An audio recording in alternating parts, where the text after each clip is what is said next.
This is what you see in movies. This is not what you see in your day-to-day life. But that was not the worst.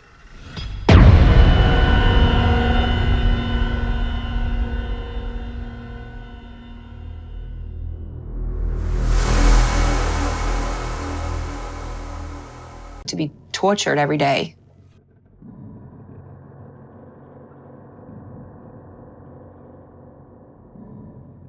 The mere mention of the name Salem conjures up the memory of its infamous witch trials. Between February 1692 and May 1693, over 200 people were unjustly accused of witchcraft, with 20 of them facing fatal consequences following a sensational trial. Over 300 years later, the impact of this dark past endures, as Salem is believed to be haunted by the tormented spirits of the victims. Among them, Bridget Bishop, the first woman executed during the ordeal, is said to still inhabit the property she owned, which is now a popular restaurant. Residents also claim to hear voices at the old Burying Point Cemetery, where the judges who presided over the trials are interred.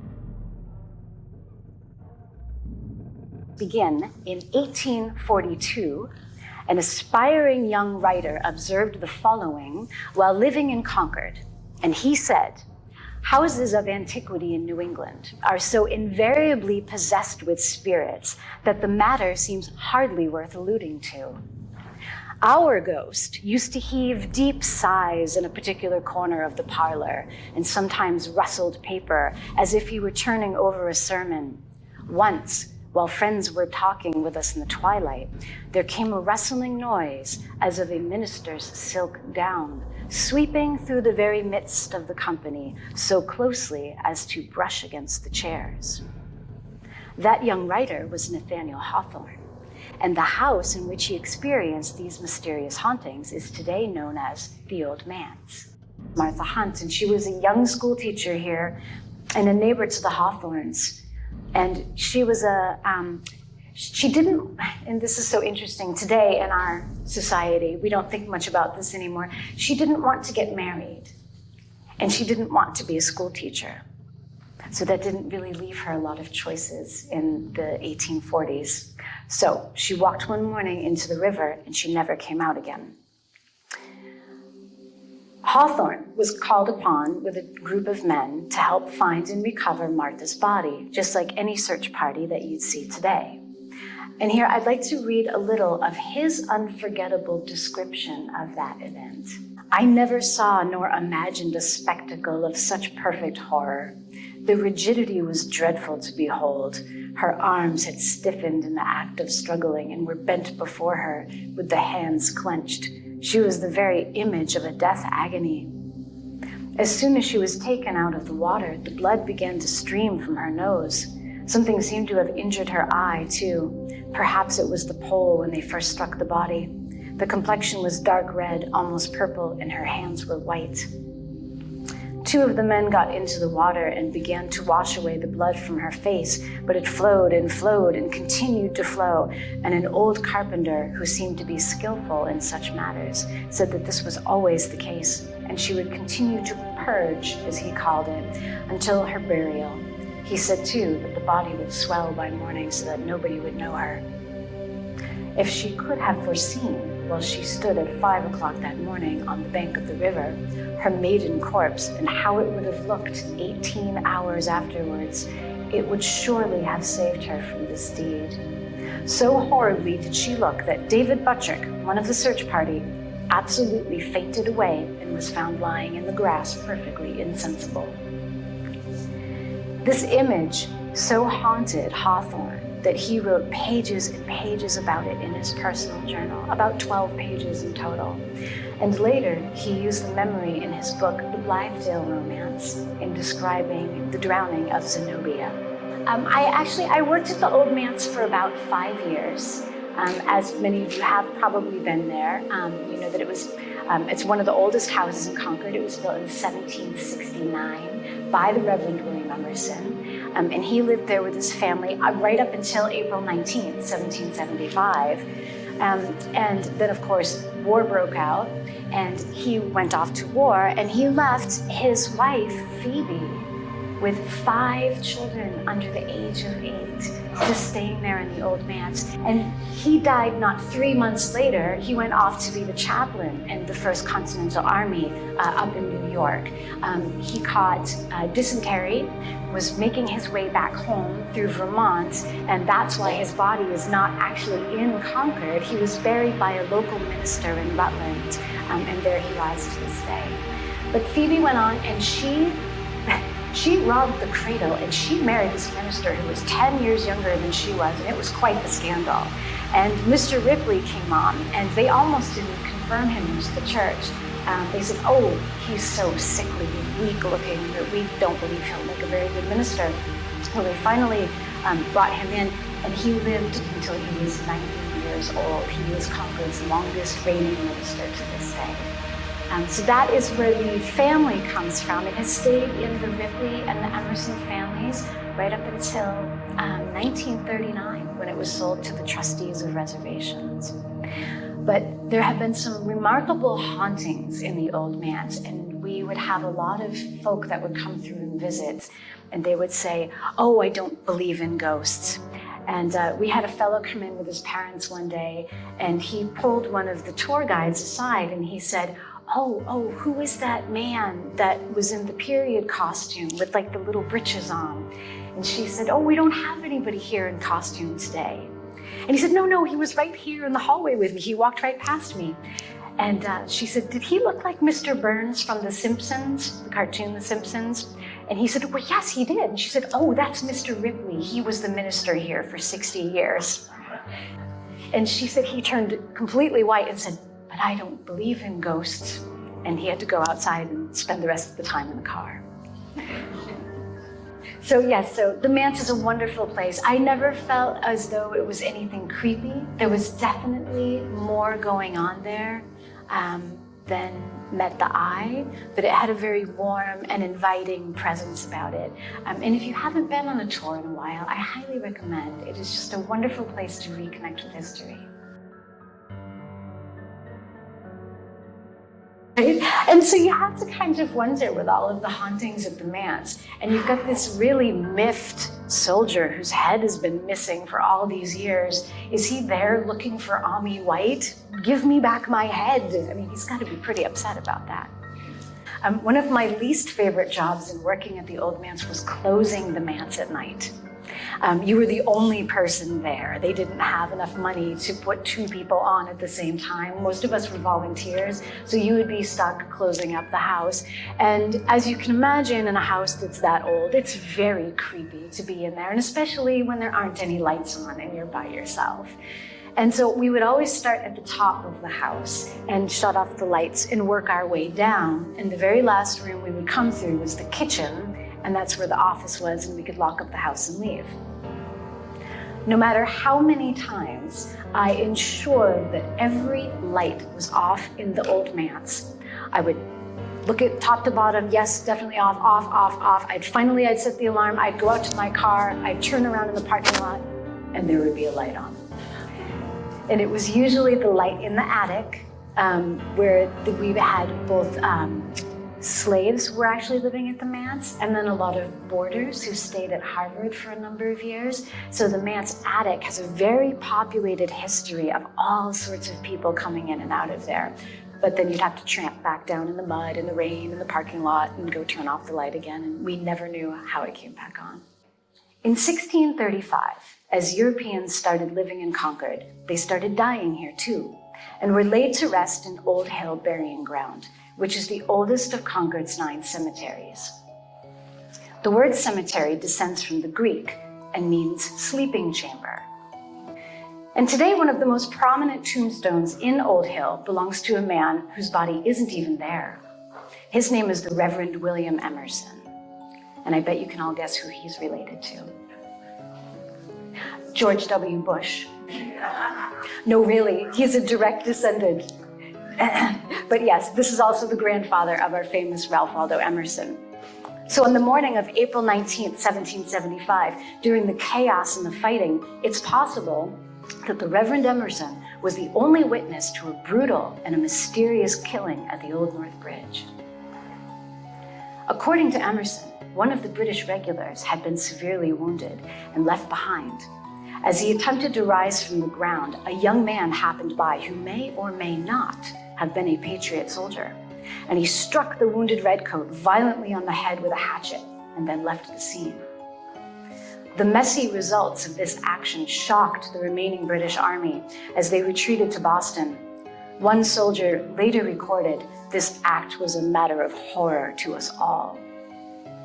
Within the day, rumors were flying all around Boston about the brutality of the Patriot Army. Other witnesses claimed that 4 men were killed, all of them scalped, their eyes gouged out and their ears cut off. Other soldiers would declare seeing the wounded man with the skin over his eyes slashed and also the tops of his ears removed. While Reverend Emerson did acknowledge a fatal axe blow, he also insisted that the soldier was neither scalped nor his ears cut off, but that he did languish for hours before expiring. For many years, the identity of this supposed axe murderer remained a mystery, and Concordians, right up until the 20th century, were careful to protect their own. Today's scholars have concluded that it was a young man named Ami Wright, and accounts differ wildly as to the reasons behind the killing. One story frames Ami as the minister's chore boy, who was simply acting out of self-defense when the soldier thrust his bayonet at him. Another claims he found the mortally wounded soldier in a large puddle, trying to drown himself, and killed him out of mercy. Others paint Ami as a monster and his actions a war crime. What actually happened will forever remain between the dying soldier, the axe-wielding American, and the Patriot minister. So from the top of Old Hill, you can look down Lexington Road and see many of Concord's first wood-framed houses. One of these is the Reuben Brown House, and Brown was the saddle maker in Concord and later an American spy during the Revolutionary War. But midway through the 20th century, the house was owned by the Cox family, Marshall and his wife Helen, and he was a Harvard graduate and also owner of the Stowe Country Club. She was a graduate of Simmons College, a member of the newly formed Thoreau and Antiquarian Societies, as well as being an accomplished pianist.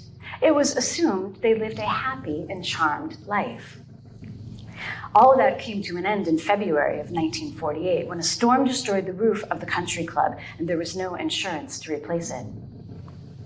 Marshall fell into a deep depression as he tried to work out how he could afford to continue living this lifestyle he currently enjoyed without the additional income of the now worthless club. So he made a decision. One afternoon, about a week after the storm, as Mrs. Cox was in the conservatory practicing Mozart on the piano, Marshall silently entered the room, crept up behind his wife, and struck her in the head with a large claw hammer. She slumped to the floor without a sound, but fearing she might still be alive, Cox left the room and returned with an ice pick, with which he proceeded to stab her about the face and chest. And when even that failed to put an end to poor Helen, her ever-resourceful and impressively determined husband found a length of metal wire and strangled her with it.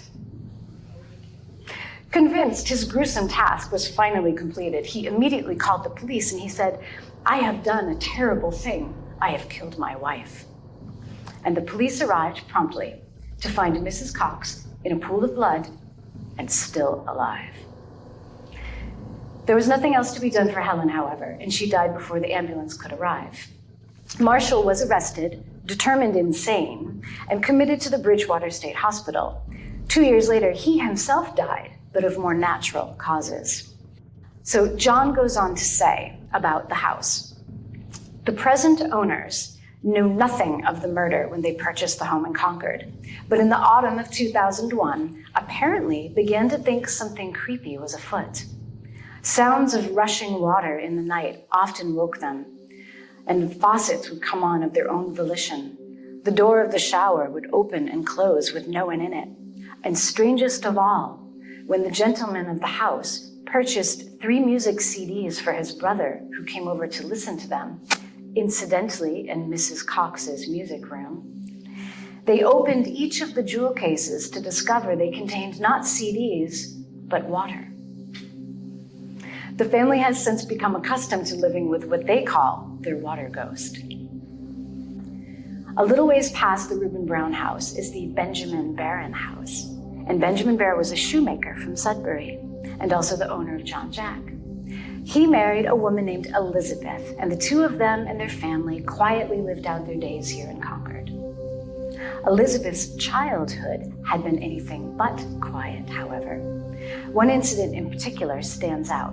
When she was 9 years old, living in Salem, and known to her family as Betty Paris. In the winter of 1691, Betty Paris and her cousin Abigail Williams began acting very strangely, barking like dogs, having fits, losing control of their limbs. They were diagnosed as being afflicted by the evil hand, or more commonly, witchcraft. These young girls, Elizabeth and Abigail, sparked the beginnings of the hysteria that would end with the Salem witch trials. A total of 24 people died before the frenzy was spent. 19 of them were hanged on Gallows Hill in Salem, while others died in prison. One of the accused, Giles Corey, pleaded not guilty to charges of witchcraft and refused to stand trial, which meant he could not be convicted legally. Therefore, his examiners chose to subject him to interrogation. By placing large stones on his body, Giles survived this brutal torture for 2 days before dying. And do you know what his last word was? More. This notorious affair has one other connection to Concord.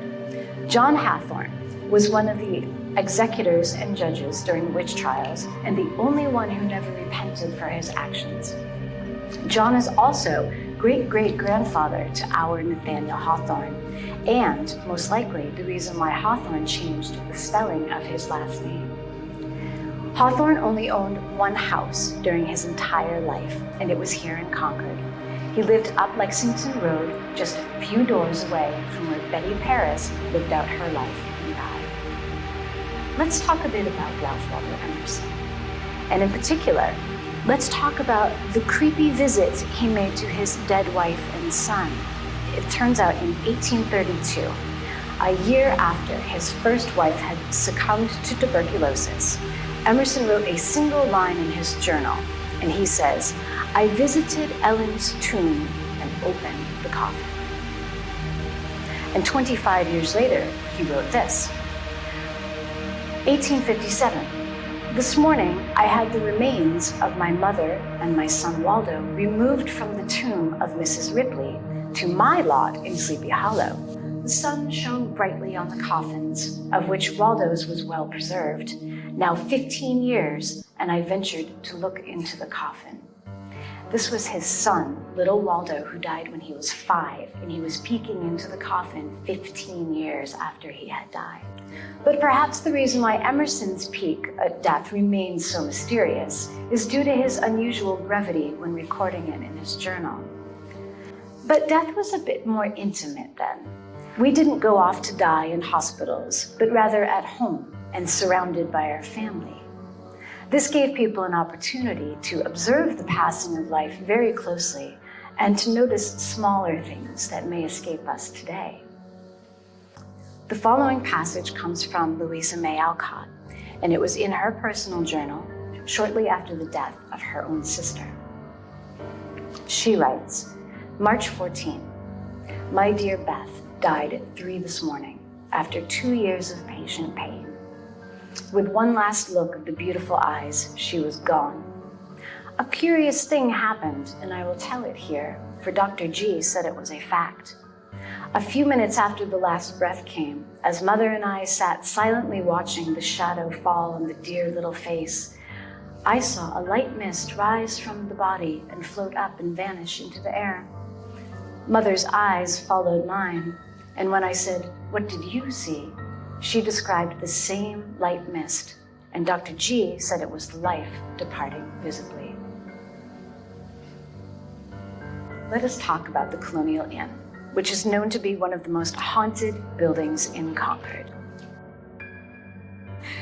Well, the original story for the haunting and what brought the Colonial Inn to the map as a haunted hotel actually happened in 1966. And it was a woman named Judith Falens. and she was staying in room 24 of the Colonial Inn along with her husband while honeymooning. Upon returning home, she sent an odd letter to the hotel in which she describes being awakened in the middle of the night and feeling a presence in the room in which they had stayed. She saw a grayish figure about 4 feet away near the side of her bed, a shadowy mass that had the shape of a standing person. For a moment, the shape remained still, but then it floated to the foot of the bed and slowly melted away just in front of the fireplace. Though this is probably the most famous of the inn's ghost stories, it's most definitely not the only one.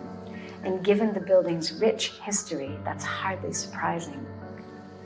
In regards to the origins of these hauntings, it's worth noting 2 particular incidents in the Colonial Inn's past. The inn as it stands today is actually made up of several buildings connected together over the centuries, and the oldest section, dating from 1716, just like you see on the chimney when you drive by, was originally the home of Dr. Timothy Minot. On the morning of April 19th, he temporarily converted 2 of his rooms into a morgue and a surgery where he would receive the wounded and dying soldiers from the North Bridge. You can still visit this section of the Colonial Inn, although these days it's better known as Room 27 and Room 24. The second incident has to do with Dr. Minot's new son-in-law, who in 1775 had just returned from a short stint of fighting for the Continental Army. Dr. Minot then sold to the young couple their very first home, which conveniently was the property right next door, and more curiously, the property that would eventually become the east wing of the Colonial Inn. And perhaps the doctor had good reason for wanting his daughter right next door. Perhaps he even wished to keep a secretly watchful eye on her. And perhaps that was because he never felt entirely comfortable with her new husband, whose name was Mr. Ami Wright. After the battle, fallen British soldiers were buried around various sites in Concord, including Ami's murdered fellow and another redcoat who came to rest at the Old North Bridge. Sometime around 1838, a phrenologist by the name of Walton Felch became fascinated with the thought of all those dead soldiers in Concord, and in particular, their heads. So Walton contacted the Concord Board of Selectmen and asked if he could dig up a couple of those skulls for display during lectures. They said yes, and so he did, and he trotted them about the country for the next 40 years or so. Well, after Felch's death, Judge Ebenezer Rockwood Hoare of Concord made a visit to Felch's widow, asking for those missing craniums back. As it turns out, though, only one skull was found among Walton's belongings, the one with a musket ball hole clean through it. So Judge Hoare took the remaining skull and, under the cover of darkness and in secrecy, put it back in the gravesite at the Old North Bridge, where it remains to this day. The other skull was never recovered. But here is where it gets interesting.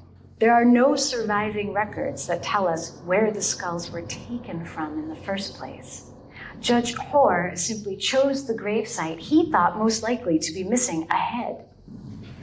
Which leads us to some very important questions about April 19th and one of the most enduring mysteries in Concord's history. When we lay a wreath every year to commemorate the death of these 2 men, are there 3 pair of eyes watching from within that grave, or only 1? And if there are 3, does one skull bear evidence of Ami Wright's violence upon it? If all history is biography, as Emerson once wrote, then the tale of Ami Wright should serve to remind us that our true history is found not in the place, but in the people. Their individual stories and our shared humanity are what spark curiosity and excite our imaginations, not the boring facts we learned in school. Hawthorne was intimately aware of this, and indeed, it's what makes him such an engaging writer. Hawthorne says, "I could wish that the grave might be opened, for I would fain know whether either of the skeleton soldiers have the mark of an axe on his skull. The story comes home to me like truth.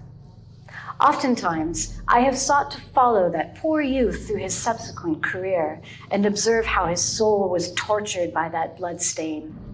This one circumstance has borne more fruit for me than all that history tells us of the fight. This whole story about Ami White only came out in the last 10 years.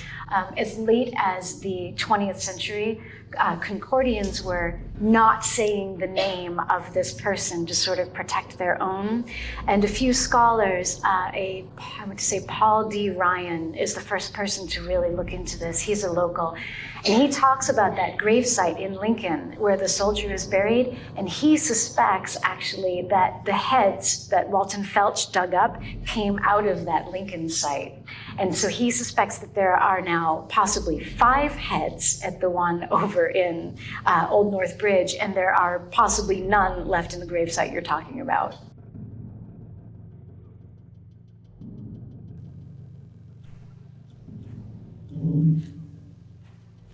While evil spirits might send messages to the living to try to destroy life, there are other entities whose messages are aimed at saving lives.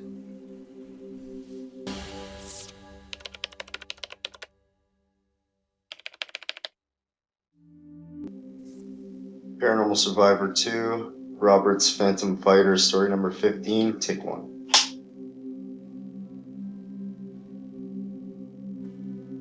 I met Ronnie in the 9th grade, and we ended up being pretty good friends. Ronnie was a joker. There was a party, he was like the funniest guy. He was just that all-American kind of guy. A keen boxer, Ronnie also liked to fight outside the ring. Ronnie was a scrapper. He was that kind of guy that could handle himself. Ronnie was fighting a kid. We noticed that he was, every time he got hit, he was doubling over. And we ran up to him. We noticed that he was bleeding everywhere. And the kid that he was fighting with had a knife in between his fingers, like a little short blade. And every time he was punching him, he was actually stabbing him. So Ronnie didn't make it.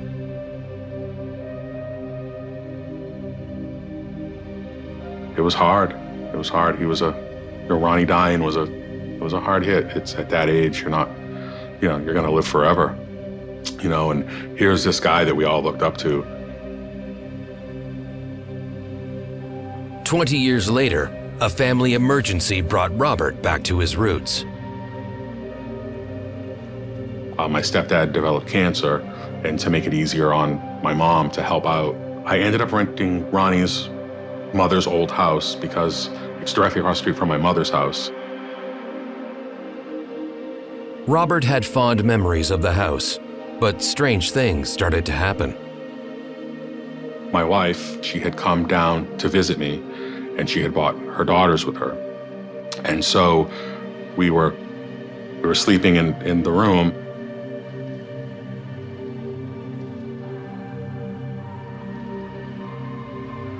And the bed started shaking. And when I say shaking, it's violent. It's not just a little bump on the bed. I mean, it's a big, heavy bed.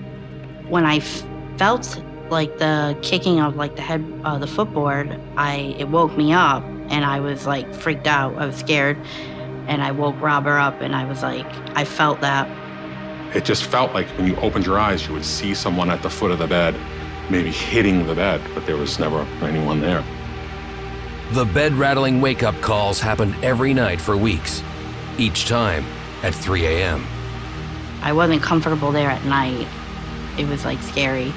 I slept real close to him.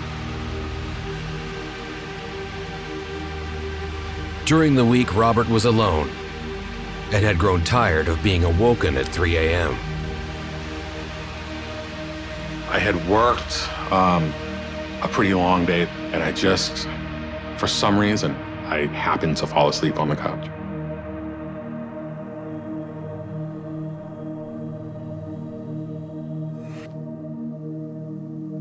Since moving into the home of his late high school buddy, Robert Johnson had been woken by strange activity every night at 3 a.m. For some reason, I happened to fall asleep on the couch.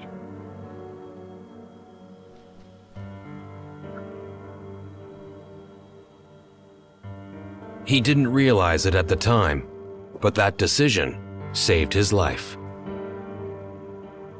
I heard a loud series of bangs, 3 loud bangs in the house. And I woke up and I noticed that it was really dark in the house. So then I noticed I couldn't breathe. At that point, I realized I smelled fire. It was smoke. So I dropped to the floor. And when I got on the ground, I could see the fire pretty much everywhere on the back towards the bedrooms and coming down the hallway. At that point, I realized my house is on fire. So I kind of crawled towards the door and threw some clothes out, and that's how I got out of the house. I lost everything. The house had a faulty electrical service. They actually tracked the fire down to 1 breaker, to exactly right where it happened.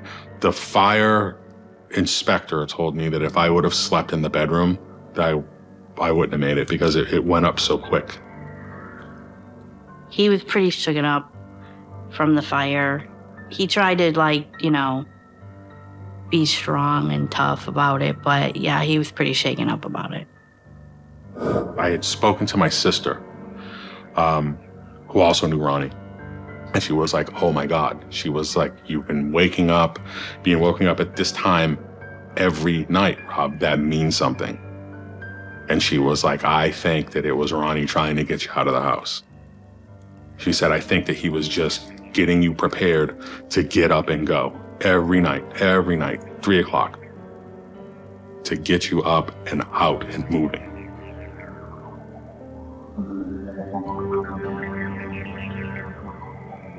I believe wholeheartedly that it was Ronnie just getting me out of there, making sure that I was going to be okay. Spirits become guardians of people on a daily basis, especially the loved ones, especially your family members and your friends. It's not uncommon to have a friend of yours you haven't seen for quite a few years that become your spirit guide and help guide you through there. And you'd find out for a reading for a medium, or even going to see a psychic, or even a visitation, you may see that person through a dream or physical state. With nowhere to stay, Robert moved in with Tina, but the nightly wake-ups continued.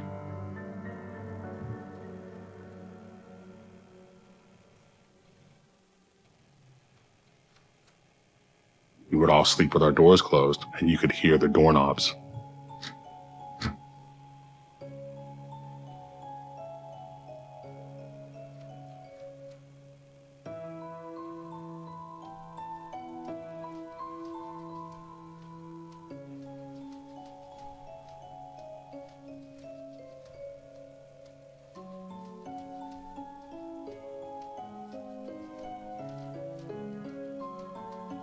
You could see the doorknob turning and you could hear it. And I was like, Robert, you hear that? Are you awake?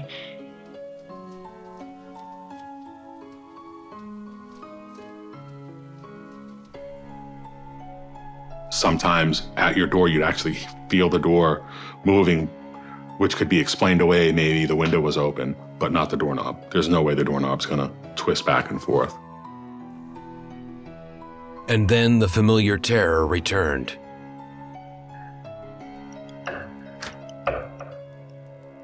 We still have the bed shaking. You would be laying in bed, and the next thing you know, your whole body's moving back and forth. The bed's like shaking. The bed shaking, I would see like a large, dark, black shadow in the corner of the room, and it just gave off like just the scariest vibe. Spirit attachment is very common. If a person is in a situation where they're in a house that's active and that spirit has an attachment to that person, when they move from house to house, it's not uncommon for that spirit to also move from house to house. Soon the shadow became more physical. We've seen full shadows move from one room to the other, and you just look up and it's like something nonchalantly walks by. And you're like, wow, would you look at that? I was eating and You just heard like the loudest thud. And when I felt it move, my fork flew out of my bowl and I was speechless. My daughter was like, "Oh my God, did you see that?" And I couldn't even speak. It's just so shocking. Like, things like this aren't supposed to happen. This is what you see in movies. This is not what you see in your day-to-day life. But that was not the worst. One night I was asleep and it felt like something punched me in my face. I felt my whole head move back into the pillow. I woke up, there was, red mark on my face. I knew I had been hit. Something hit me in the middle of my sleep.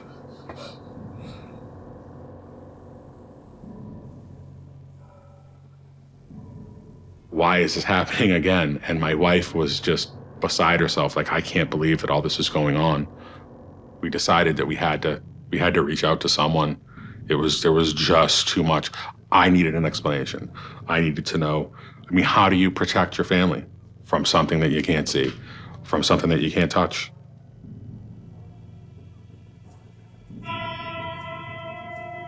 Tina and Robert both seemed pretty scared by what they were experiencing. Like most investigations, we set up our 4-camera DVR system. We set those up in locations where the client has told us most of the activity is taking place. There's an application we use called Ghost Radar. It can give you voices through it, which are considered EVPs, electronic voice phenomenon.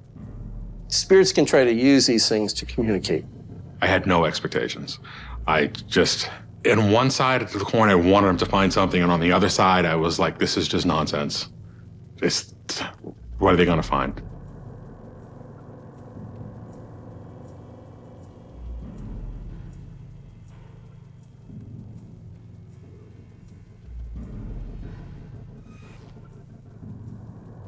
After being attacked in his sleep, Robert Johnson called in paranormal investigators to find out who or what was to blame.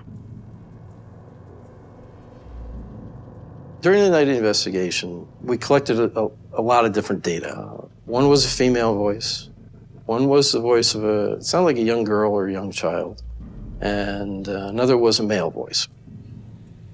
One thing we did notice that was kind of strange, two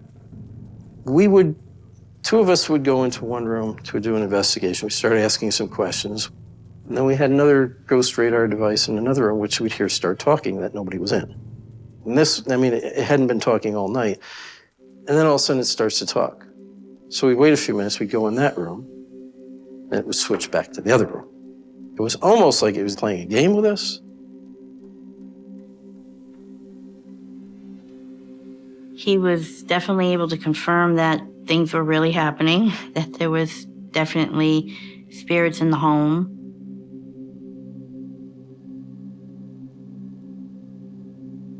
Something was starting to tell me that maybe we're dealing with Robert's friend who had passed away.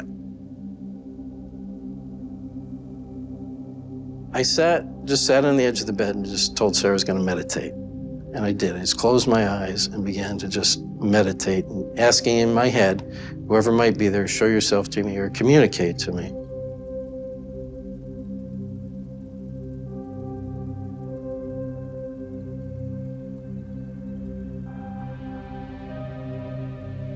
And I have this strong vision. It was like me looking at you. Taller gentleman, dark hair, well-built, chiseled features.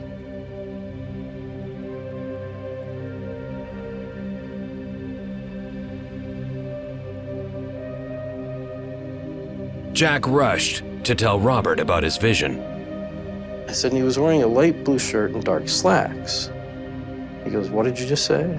I said, he was wearing a light blue shirt, dark slacks. And he told me, he goes, that's what he was murdered in. When he was killed, that's what he was wearing.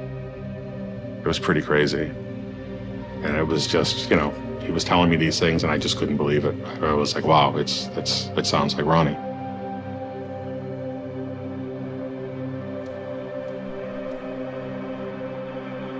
believe Ronnie was trying to communicate with Robert by using physical force, because they had always done that in their teens.